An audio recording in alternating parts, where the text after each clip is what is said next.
Collider Movie Talk for movie fans. I'm your host, Natasha Martinez, and this is the daily show where we give you all the latest news in the world of movies, plus some insight into what it all means. Joining us today, the host of Collider Jedi Council, Kristian Harloff. What's going on, guys? Welcome back to another episode of Movie Talk. Going to be a fun one today. Natasha, who's joining us? Well, we've got the co-host of Collider Nightmares, Perri Nemiroff, joining us. Hi, guys. I'm so psyched to be here again. Woohoo! And also participating in the first match of the Ultimate Schmodown Tournament, Mark Reilly. Well, hello. Oh, thank you. Hello, everyone. Hello, Movie Talk. So good to be here. Nice to have you, champ. Well, thank you. Champ. All right. So before we get going with the topics over here, I would like to tell you a little thing that we heard, and actually it comes from our good buddy Brian over actually at the Schmogel podcast, and he had sent me a message today, and he said, I was listening to the Anna Faris podcast last night, and she had mentioned on it that I guess Chris Pratt is part of a fantasy football league. And the reason he couldn't make his draft is because he's doing reshoots on Passengers, which is interesting to me because the movie comes out in like 2.5 months. Now, yes, we have gone over many times, whether it be a Suicide Squad or World War Z, a Rogue One, that if there are reshoots, it happens. You know, we're like, again, we're pretty close to this movie coming out. We haven't seen a lot of it. We haven't heard anything. We've just seen a picture. Now, rumors are the trailer will probably be coming out pretty soon for the movie, whether or not they add some of those reshoots. I feel like this is just a tired subject that we keep talking about reshoots. They happen all the time. But Reilly, these rumors, the fact that he's doing reshoots right now on this movie, is that concerning? I say it's a little concerning because the release is so close. And we haven't even seen a trailer. Like you said, we had barely an image in Entertainment Weekly. It was them looking out like a porthole and then them standing there. So I know nothing about this. I love the cast. I love the filmmakers behind it. But yeah, it gives me a little bit of pause. I do trust the filmmakers. I do trust you got Pratt and you got Lawrence, and they're top of their game. So you're going to expect good work from them. But yeah, what's going on? Perri, you hear this, and it was so brief that she mentioned he was just on the reshoots, but it does confirm that he's doing them right now. Do you think that they're going to push this movie back? No, I definitely don't think so. And I'm not really alarmed by this news at all. I mean, yeah, it's a little curious that we haven't seen any kind of promotional material besides still images at this point, because the release isn't all that far off, but reshoots, I mean, you guys have heard this a million times over. Reshoots are built into schedules, and I have a feeling that why the reshoots might be happening now is because Chris Pratt was tied up in Guardians of the Galaxy 2. So maybe he was just busy, and they're doing it now for that reason. That's a good point. Maybe they had everything in motion, and they just need a few things to just kind of shoot, get it in the can, and release it as scheduled. Yeah. All right, let's get on to the topics that are at hand. What do you got? Disney has released a behind-the-scenes sneak peek at their live-action adaptation of Beauty and the Beast. The movie is directed by Bill Condon and stars Emma Watson and Dan Stevens. The behind-the-scenes look shows Watson and Stevens rehearsing in character and is part of the bonus features on the Beauty and the Beast Collectors Edition Blu-ray, which will become available on September 20th. The live-action movie is scheduled for release on March 17th, 2017. Kristian, what do you think of the new behind-the-scenes look at Beauty and the Beast? It just means we're getting closer. It looks. I've liked all the casting announced already. I've liked the look of just that very teaser trailer that we had. This didn't add anything new except, Emma Watson talking about actually in character for a second next to Dan Stevens. So you heard a little bit of what Dan Stevens is going to sound like at the Beast, which was cool. And the excitement behind it that they're doing it. They're doing a lot of comparing it to the animated film, which I think that they should do. I think Disney has done that pretty well with Cinderella and with Jungle Book, and I think they're going to continue that with Beauty and the Beast. So it didn't blow me away, but I certainly enjoy the fact that it's coming sooner than later. If it wasn't for Jungle Book and Cinderella, I might be getting a little nervous at this point, because how many times have we talked about things being remade and all? It's so similar to the original. What's the point? Seeing the comparisons made to the new film and the animated classic in this featurette gets me so hyped, because I know Disney can do it so well, and I am so excited to see Dan Stevens in this role. He can do no wrong so far in my book, so I just want to see him. I want a full trailer for You're this. a big Guest fan, right? I'm a huge The Guest fan, and just a random thing for him is, I don't know who other than me has seen the Third Night at the Museum movie, but he is damn funny in that movie. Really? Not the greatest movie, not my favorite thing by far. He is really freaking funny in it. Yodi? Yeah, this is getting me really excited, and because of Dan Stevens, he became a different person at a table read. So the first thing I noticed was his voice. It just was like powerful, and I just picture him in this amazing makeup as the Beast. And because of his work in The Guest, I'm like, wow, okay. I think Disney knocked it out of the park with this casting, because when they originally cast him, and I saw that image of him as the prince, maybe before or after, and I'm like, okay, yeah, it kind of looks like the cartoon. But then at that table read, he is bringing his A game, and that's what gets me the most excited. And I like Bill Condon's work, the director, especially Candyman Farewell to the Flesh. So that's going to be a great adaptation. Now, Natasha, you love Beauty and the Beast. I just love Disney and princesses. But Don't we all? Yeah, I mean, come on. Who doesn't like Beauty and the Beast? did you like Cinderella? I loved Cinderella, Okay, which so- is why I'm so excited for this. You like this video? I like the video. I love everything that we've seen so far. I just want to see more. Right. That's it. But the table read was really cool. I think both of the I think Emma Watson and Dan Stevens are perfect. I think he totally does look like the prince from the cartoon. So I am all in for this movie. All right, as Goldberg used to say, who's next?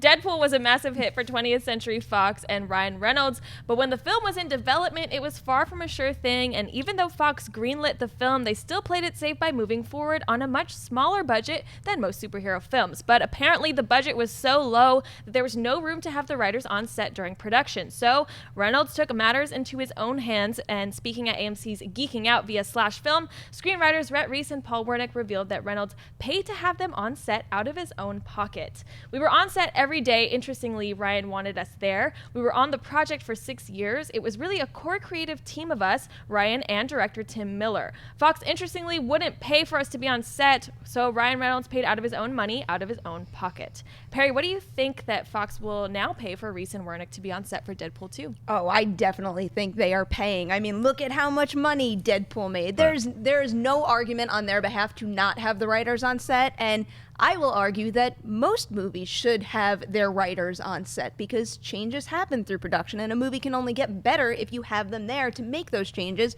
and work it into the rest of the production. But good on Ryan Reynolds. I mean, I don't want to imply that every actor and every filmmaker out there should take it upon themselves to pull money out of their own pocket and put it into a movie like this, because some people don't have the means to do that. But, Deadpool is a smaller budgeted movie compared to most other superhero movies we've seen.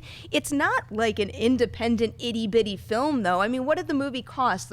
Close to $60 million, I think? Yeah, I imagine there was some room in that budget for them to bring the writers aboard. It seems like a very surprising decision that is how that played out. I don't know. I mean, when you hear the stories of what they did, like the scenes that they had to cut, and I mean, even when they were in here talking to us, I think Campia spoke to them before the movie came out, or right as it came out, and all the scenes that they had to cut because of budget, and Fox was really pinching pennies as far as this movie went. They were like, no, can't do this, can't do that. So if they wanted the writers on set, it was probably, no, don't need that cost, because they didn't trust enough in it. They didn't trust enough in the rated R. They didn't know how to do it. Now, not only are they going to do it because it made sense and it's almost like a good luck charm to have them there, it was probably also written into Ryan Reynolds' contract at this point.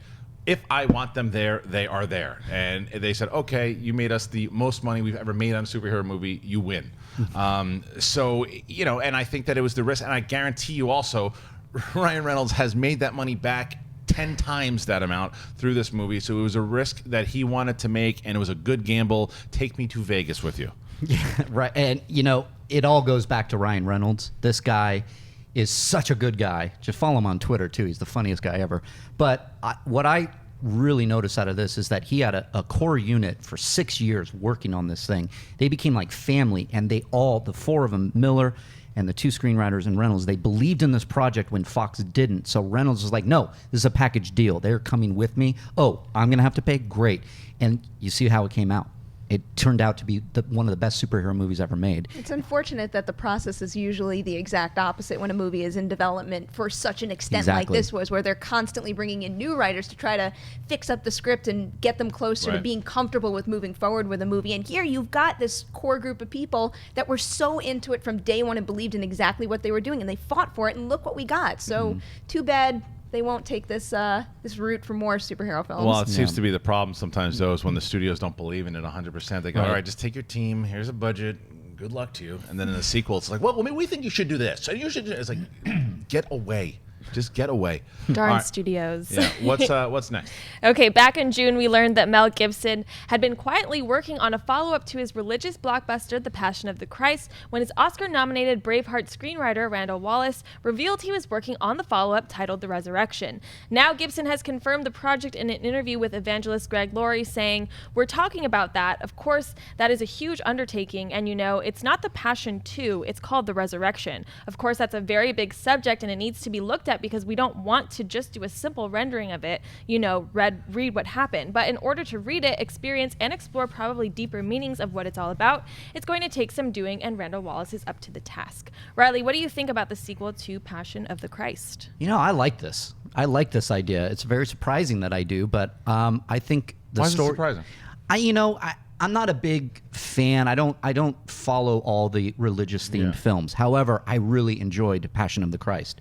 It's a great movie, in my opinion. So what interests me is the story of the resurrection. And if you have Mel Gibson coming back, and then you add in Randall Wallace, who is a fantastic screenwriter, if he is on this, which he is, this is very, very interesting. The story of the resurrection is very interesting. I don't think we've ever seen a very well-told, well-directed, well-made movie on the resurrection. So it's fascinating to me, and I think we'll see how Hacksaw Ridge does. As far as politics aside with Mel Gibson, he is a wonderful filmmaker. So if Hacksaw Ridge comes out and does gangbusters and even maybe garners a few Oscar nominations, I think we'll see a green light on Resurrection. I'm so torn with this story for so many different reasons. It makes a lot of sense to me on one sense, and it makes no sense on the other side. The side that makes sense is that what was the biggest movie he ever did, and a director, was The Passion of the Christ. It made a lot of money. It got the people in there that he wanted to get in the theater. They saw it. It got people who didn't, because he's just a filmmaker and because of Braveheart at the time, they went and see it. He wasn't marred in the controversy at the time. But that movie alone, after it came out, there was controversy all over it. Everywhere you went, there were certainly people who loved the movie and it did very well, but it was full of controversy. Yeah. The thing is, Mel Gibson, at this point, for me, I don't think he needs more controversy in his life. I think, for me, you do Hacksaw Ridge, because when you see Hacksaw Ridge, the trailer, it doesn't say by Mel Gibson. This is by the director of Braveheart, because they want to market it him. They want to market this movie, and you look at something like Bloodfather that comes out. Apparently, it's great, and no one saw it. It was out of the theater in like a week. So by doing, and again, the positive side is maybe that's another reason why he wants to do it, is because he makes the movie, he tells the story he wants to tell. Obviously, he feels very strongly about telling the story. He does. People are talking about him again. The controversy, any publicity is good publicity type stuff. He's back in there if he can get it to a place to where it's just one of the best films you've ever seen, and he certainly has the chops to do it. By that, I understand, but I personally think let Hacksaw Ridge come out, do another movie, then another movie, and then do this, because it's like, get back in everybody's. And again, I'm so torn on it, because I understand on one point, and the other side, I'm just like, I just don't know for him at this point if it's the move. Well, it could play out that way. After Hacksaw Ridge comes out, I think he has a couple of things that he can choose between, this included. Personally, I've seen Passion of the Christ twice, and I don't watch it for fun, but I don't really have all that much interest in a sequel. I'm not that excited. The thing I'm excited to see play out more so than anything is just how the movie makes its way to that green light through production and then into theaters, compared to how this movie was made and released well over 10 years ago, 2004, I think. So I just want to see what happens with Hacksaw Ridge and what he chooses to do next, and I guess then I'll get behind it, because this quote that we're talking about right now, get ready to talk about this movie a lot in the coming months with Hacksaw Ridge coming out, because now that we've gotten confirmations from the writer and from Mel Gibson, there is no doubt that he's going to be asked about this movie non-stop. So that's going to happen, and I have a feeling after Hacksaw Ridge, he will kind of pull the trigger and pick something to do next. So I'm just curious to see what it is. All right, well, now it's time for Buy or Sell. Natasha's going to read out some more topics in the world of movie news. Myself, Perri, and Mr. Reilly will just buy or sell it. What do we got? 2 new clips have been released for Denis Villeneuve's Sicario follow-up, Arrival. The first shows Amy Adams, Louise Banks inside the spacecraft with a team that also includes Jeremy Renner's Ian Donnelly. The second shows the team's entrance into the alien craft, which seems to have its own ideas about gravity. Arrival also stars Forrest Whitaker and opens in theaters on November 11th. Kristian, buy or sell the new clips for Arrival? I'll buy the clips, but I'm selling more clips. No more clips. I don't want to see any more clips for Arrival. I'm super excited for this movie. It has jumped to my highly anticipated films.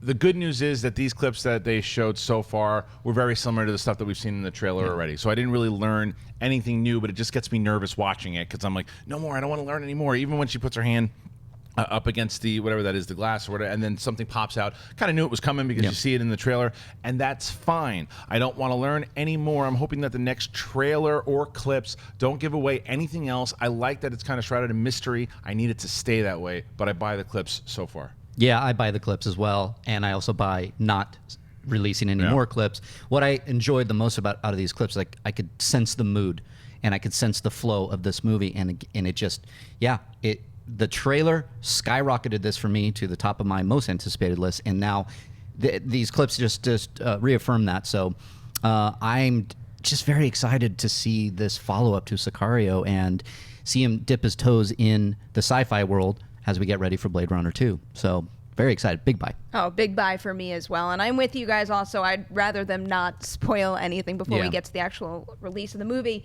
It just premiered at Venice, so there's some reviews floating around right now that are pretty positive. And I've looked at a couple, and I will warn people, be mindful of the ones you read because, with this kind of movie, it is hard to assess and discuss it without talking about certain things that happen in the third act of the movie. So you might want to steer clear of some of those reviews, but based on what I've seen so far, I'm really glad that they chose these moments to highlight because we have seen parts of them in the trailer already, and in terms of the way it's shot, I love, one of my favorite parts about these clips is when they're in suits like that, and something about the way he shoots it and the breathing and the sound design, it feels like you're suffocated in that suit, yet at the same time when she's ripping it off, you think, oh no, like God knows what's in the air there, don't do that. And then I love the part when they're pulling up to the ship and that, I don't know what the proper term for this device is, but where they're rising up, just the fact that there's no one else in the background, you can't see anything, they're on this rickety looking thing that you would see in everyday life. Something about that in particular, just like, it really creeps me out. It makes them feel really isolated in this whole situation, and I love it. And I see bits of Sicario in this, the way he shoots it and the way he's filming Amy Adams in particular, and that gets me really excited. Yeah. All right. Okay, what's next? The first trailer has been released for Shut In, the new horror thriller starring Naomi Watts and Room's Jacob Tremblay. The movie is about a child psychologist named Mary who, after losing her husband in a freak car accident, fosters a boy named Tom. However, after Tom races off into the wintry night and is presumed dead, Mary believes he has come back to haunt her. The film is scheduled for release on November 11th. Reilly, buy or sell the first trailer for Shut In? I'm going to buy it. I actually really enjoyed this. There are a few horror kind of cliches that are in there. It kind of looks a lot, we've seen parts of this movie in other horror movies, but what stands out to me is, one, Jacob Tremblay. I just adore that kid after Room. Should have been nominated for an Oscar. Seriously, that kid was amazing. So I'm interested to see him, whether he's a ghost or not, or if this is all in the head of Naomi Watts' character. Naomi Watts coming back to do a horror thriller after a long break from the genre is exciting to me.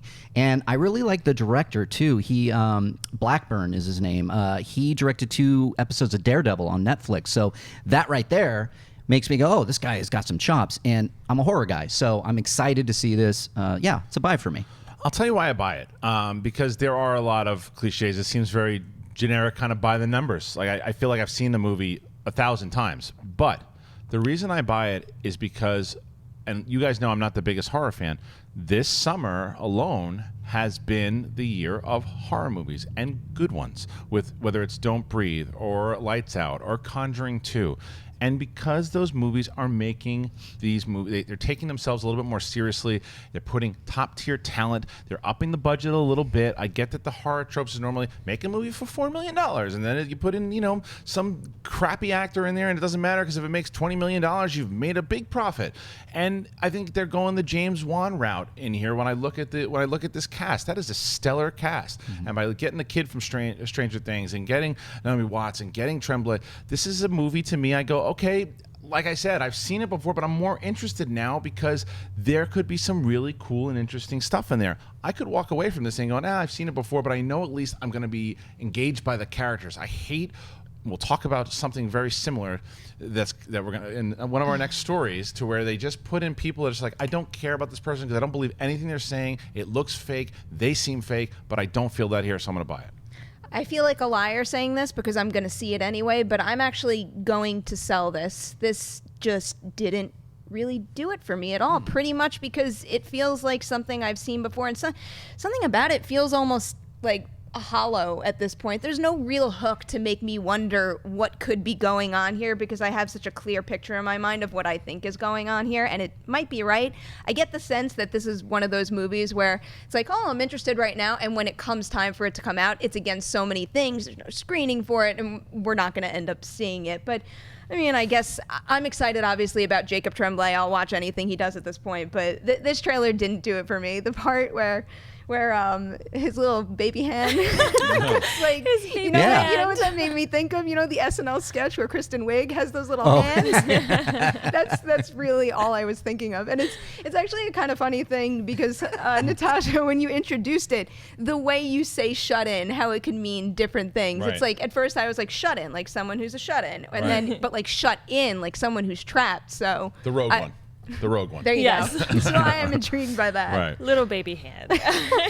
I would love to skip the next story, but we can't. So what is it? Okay, Universal has released a new extended TV spot for Ouija, Origin of Evil. The movie is a prequel set in 1965 Los Angeles that revolves around a widowed mother and her two daughters who run a seance scam business. When the trio add a new Ouija board to their con, they unwittingly allow an evil spirit to take hold of the youngest daughter.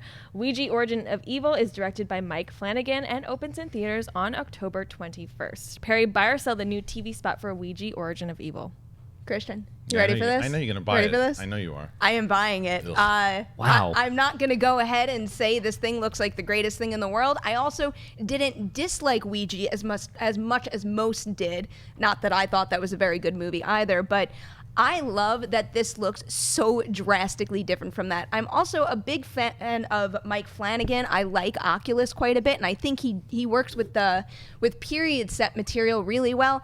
And the atmosphere in this works for me quite a bit. And even though there's no Naomi Watts in this movie, I think every single performer, based on what I've seen of them so far, could potentially do it for me. So I am giving this one the benefit of the doubt. I'm very curious to see what he did with a horror film franchise that didn't get a good start.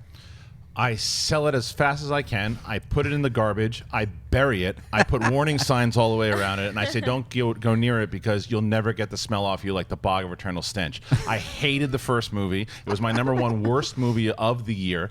This looks like they're playing dress up. It looks so fake. None of it looks real whatsoever. There's no one in there that I say, oh, that's convincing. It's convincing. Why are we doing this? And I said, exactly. Why are you doing this? Why are you doing this to me? Why are you doing this to everyone else?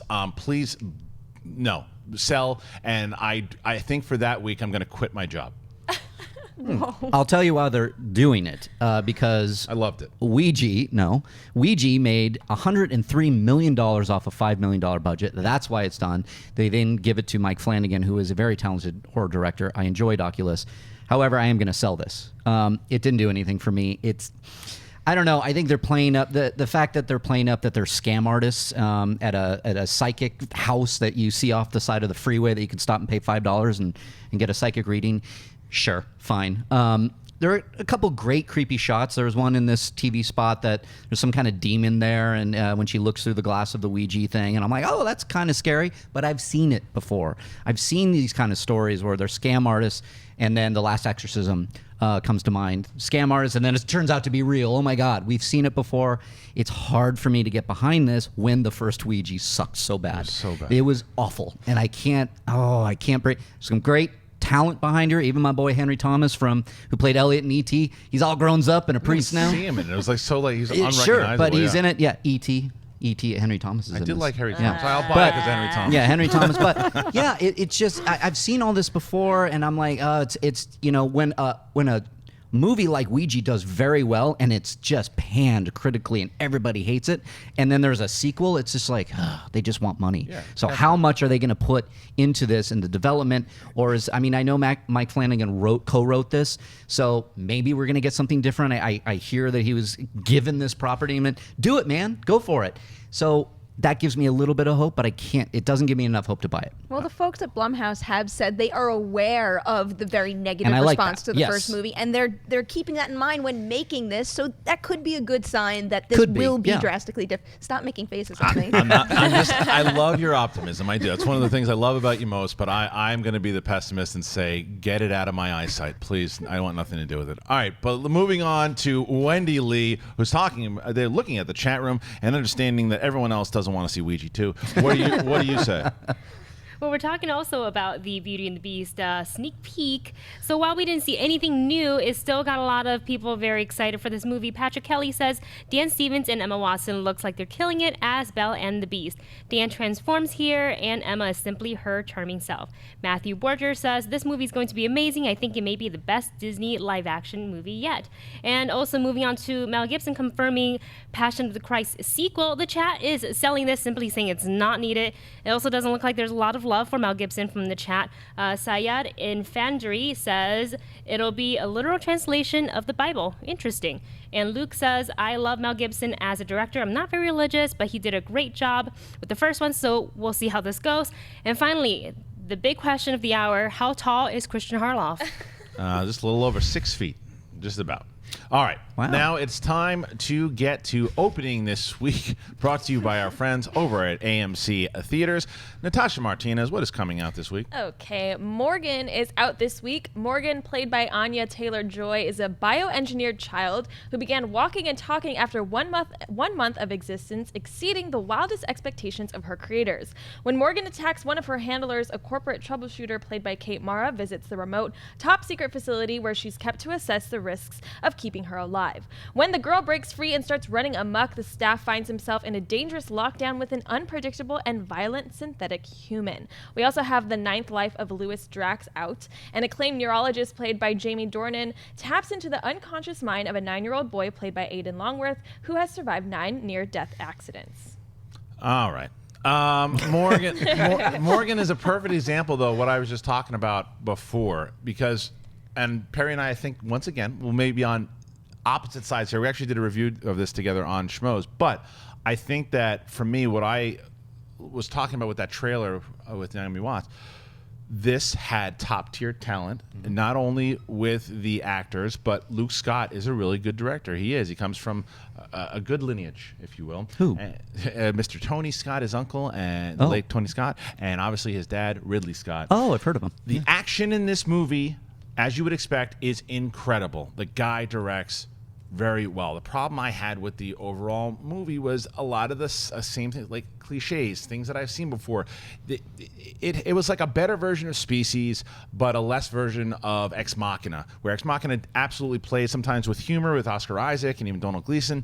This doesn't play with any of that stuff. So I thought it was going to be really good because I did like the trailers, and it was a bit of a letdown to me. I think it's a good cable watch, but you saw this movie. What are you looking forward to? Are you looking forward to what people go? Should they go see Morgan? I would recommend Morgan. I liked it quite a bit. It's tough with a movie like this because it almost felt like when the promotional campaign kicked off, it started out of nowhere and it started so strong. So everyone just had these sky-high expectations and they were not met.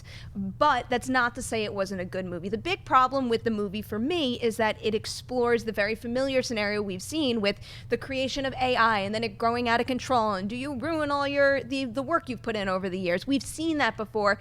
Morgan adds nothing new to that conversation, which to me is why, in the end, you might not be thinking about it as much as you should.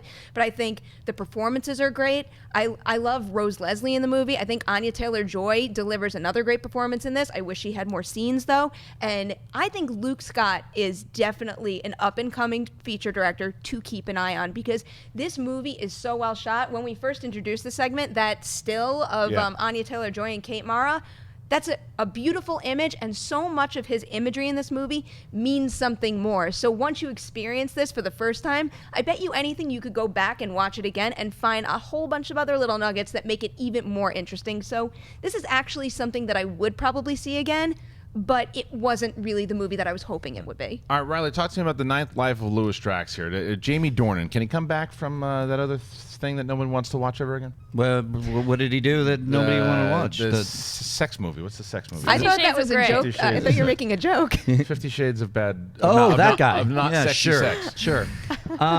Yeah, I mean, I'm more interested in this movie because of Alexander Aja. He's a great director. I love his Hills Have Eyes remake. That is a fantastic remake. And I even enjoyed his Piranha. I know it's crazy. The first one. Knows what it wants to be. This is bumming me out a little bit because I think it's a fantastic story idea. I like the cast, obviously the director, but I'm hearing not so good things. In fact, I'm hearing bad things about this thing. Haven't seen it, but I do want to see it just based on the talent alone. All right. Now, before we get into mailbag, first of all, thank you to our friends over at AMC for opening this week. Make sure you go and check out all your movies at AMC theaters.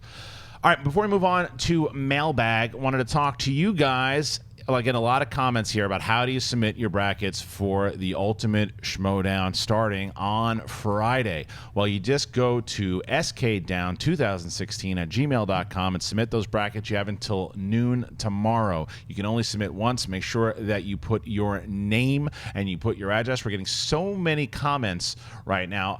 So many submissions right now that we're going to probably even have to go to the first 10 or 15 to get it right because there's so many of you guys doing it. But we will absolutely announce that very soon.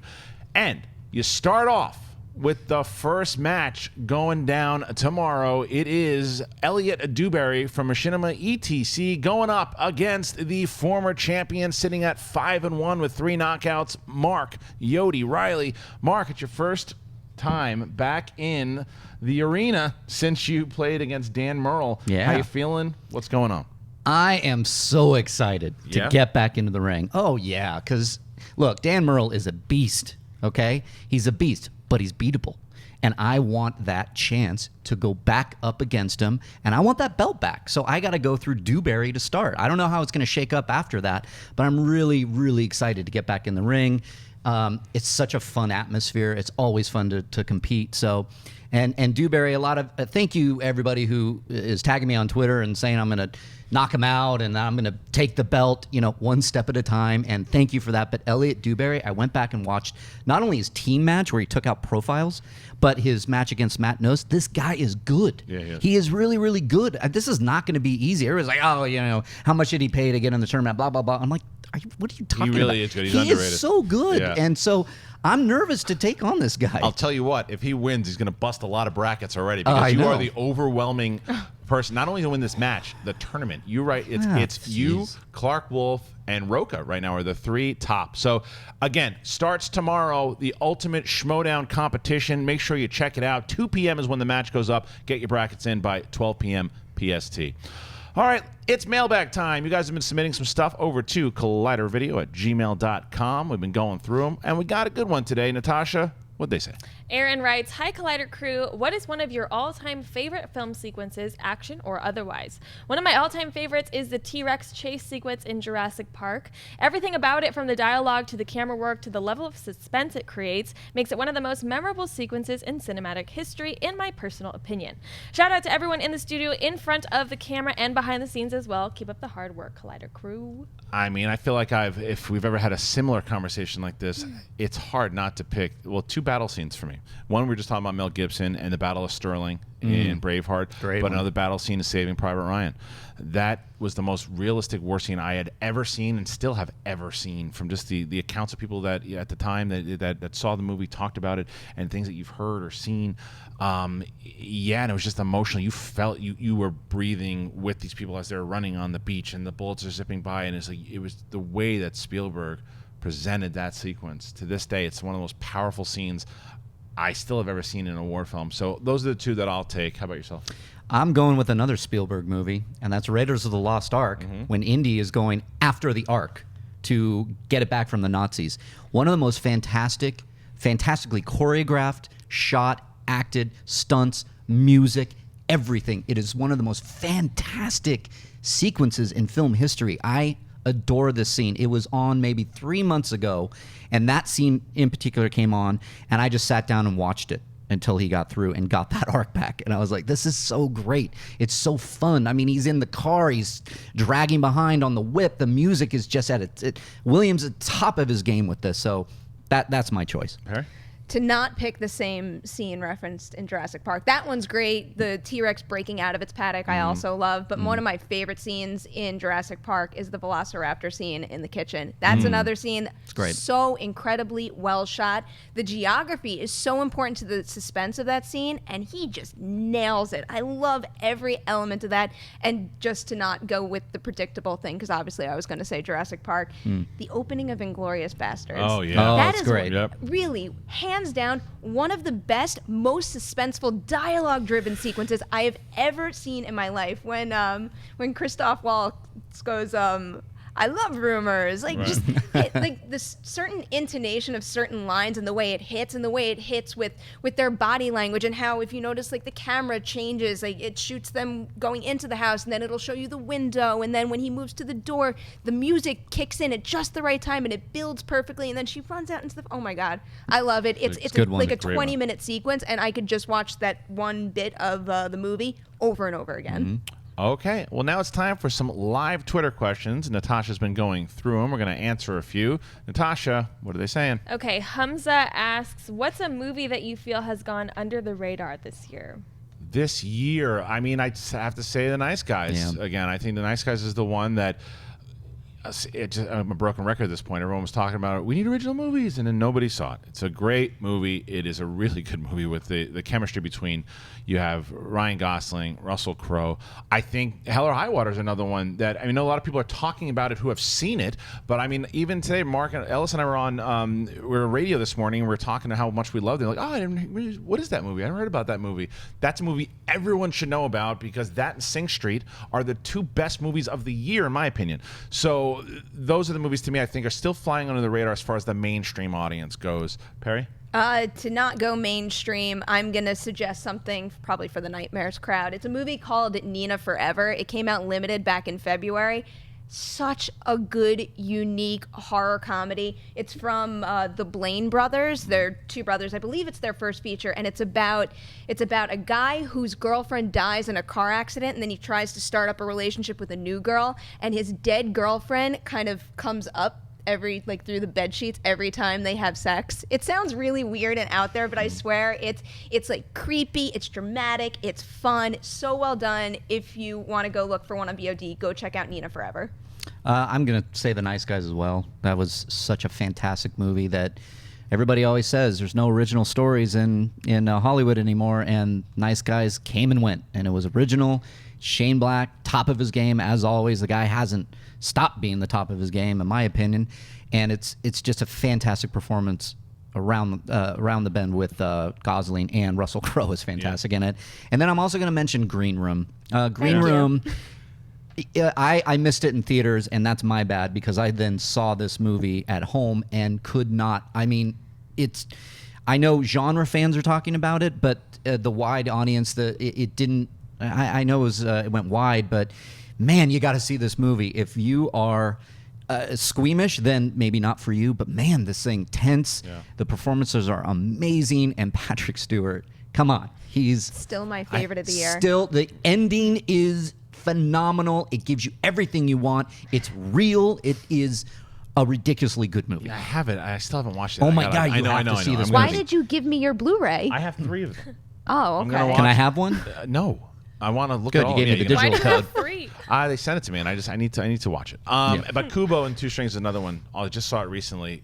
Really great movie. Still, it's doing pretty good, but it should be doing better. And it's probably going to hear a lot about it come Oscar time. Yeah. All right, what's next? Okay, the DC Bros podcast asks if there's a reboot you actually want made, what would it be? Oh, we were just talking about it. Well, it's a reboot of a TV show that I think should be a movie, and I think the Heroes crew was talking about too, and that's The Greatest American Hero. It is a movie that I know they were talking about for a long time. That I think that Jim Carrey at one point was going to do it, maybe. But I think they could like Jason Sudeikis doing it would be interesting. Like I think that to do that movie now, that is calling for the kind of comedy superhero remake that hasn't happened. So that's a movie I absolutely would like to see. And there's another small movie that no one knows about called Slugger's Wife that was pretty terrible for the most part, that I think is kind of ripe for a remake and could do something new with a different record, but something I always kind of hoped for. What have you? I'm going to go Disney because I stumbled upon this article for some reason in doing research and was brought back to my childhood with bed knobs and broomsticks. Nice. Do you remember that movie with the name? What's her name? God, I can't remember her name. She played Agatha Christie. You know, I can't remember her name. We're all good. Yeah, but yeah, everybody. Murder Angela She Wrote. Lansbury. Angela Lansbury. Thank you. Better hope that doesn't come up tomorrow. Yeah, I hope that doesn't come up as a question. Well, now I'll get it right. Right. Yeah, that movie is so fun. I watched that religiously as a kid, and the effects are a little, obviously dated, but the story is so fun. And I would love for a remake that's set in the actual time, World War II, and the kids have to go stay in a house and outside of England, and they find out that the housekeeper is a witch, and she takes them on all these adventures. I think it's a perfect time for this movie. It's got a brand to it. I mean, it's lesser known, but it just occurred to me that would be a fun remake. I'm going to say one that's actually happening because I'm really hyped about it. It's Pumpkinhead. We talked about it. Yeah, I'm with you on we that talked one. about it Yeah. on Nightmares, and so often whenever we're talking about these kinds of stories, it's always like, oh, another horror remake. That movie is prime to be remade, given the content and how much further they could push it. I mean, I really hope that those quotes that surface, if they're going to stick with practical effects, are true, because wow, they could blow that creature away and just really make it something special. And another one which I'm a little on the fence about, but I've always thought about it because I think now with technology it could serve the scenario well. Son-in-law?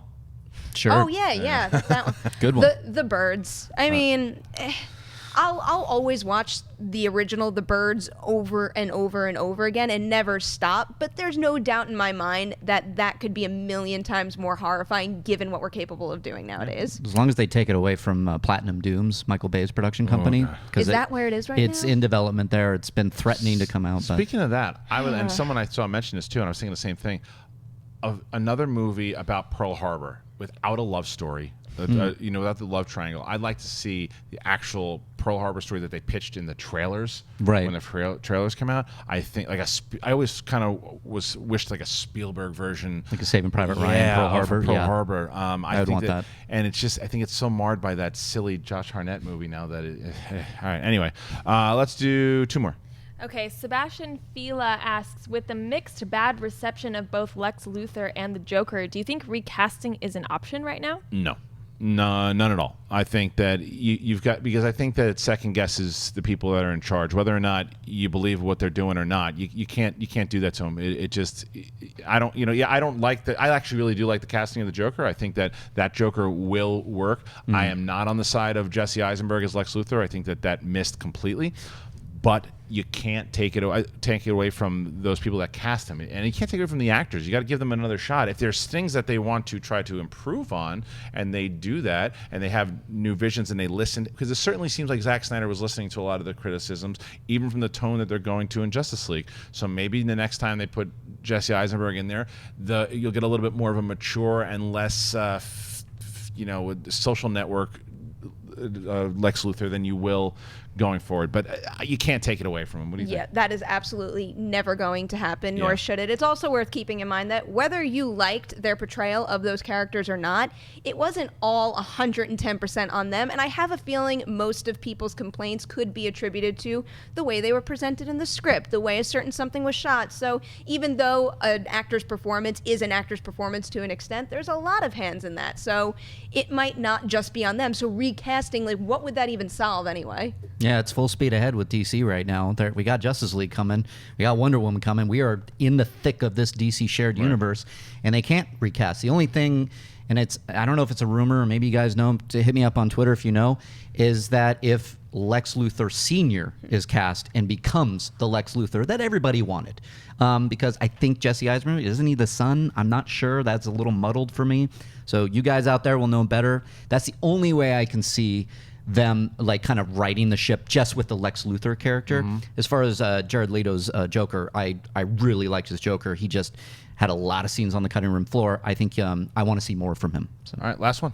Okay, well, I got to save the last one from my boy No Pants Daniel. Oh, you like No pants. All right. So he asked, have you ever been the only person laughing out loud at a joke in the theater? P.S. I just wanted to say Bazinga Guy will never debunk me from my Twitter question throne. Nice. There you Well, go. you got one on there yesterday, though. I think it was there. I'm sure there has. I just can't remember it out loud.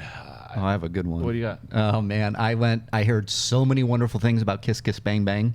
So I go into the theater by myself, and it's fairly full because the movie didn't do that well in theaters.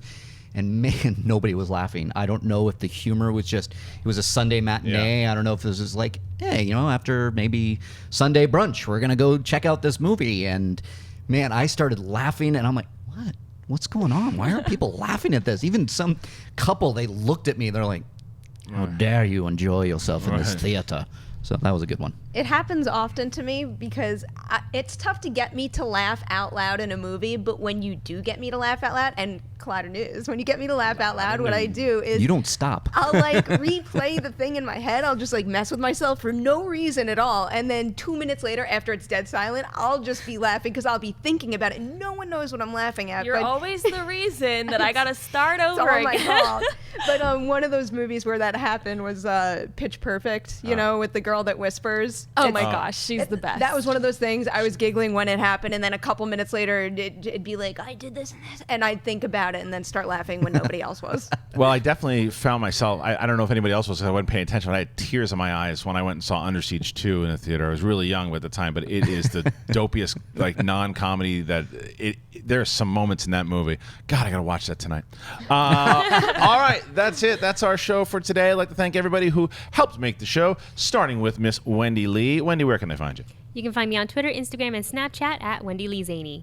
Perri Nemiroff, who will be joining us today on Collider Jedi Council. Oh, Besides yeah. then, where can they find you? You can also find me at P. Nemiroff on Twitter and Instagram, on Collider Nightmares every Tuesday, and Best of the Week every Saturday. Well, he will be competing in the tournament tomorrow. Mark Yodi Reilly. Besides that, where can they find you? Yeah, at Reilly Around on Twitter and Instagram. And next Tuesday on Collider Nightmares, I'll be doing Sunday's mailbag. And tonight, Schmo's No Main Show. But be sure and check me out tomorrow. I'm going back in the ring. Schmodown, here I come. Natasha Martinez. When you're not trying to find questions from Bazinga Guy and No Pants Daniel, where can we find you? You guys can find me on the Twits and Instagram at NatashaLexis_. And we mentioned the Schmodown. If you guys want to submit those brackets, also myself, John Campia, Mark Reilly, and Clark Wolf did a whole kind of breakdown preview special. 25,000 you guys already watched, and that was more than I expected. So I would love if you guys want to go and check that out. It will give you kind of a preview of the entire tournament. It was a lot of fun. Glad you're enjoying it. Maybe we'll keep doing it through each one of the rounds. For me, Kristian Harloff, Twitter, Instagram, at Kristian Harloff. Check me out on Jedi Council today, and then we'll see you tomorrow. Hey guys, if you like this video, click the thumbs up button.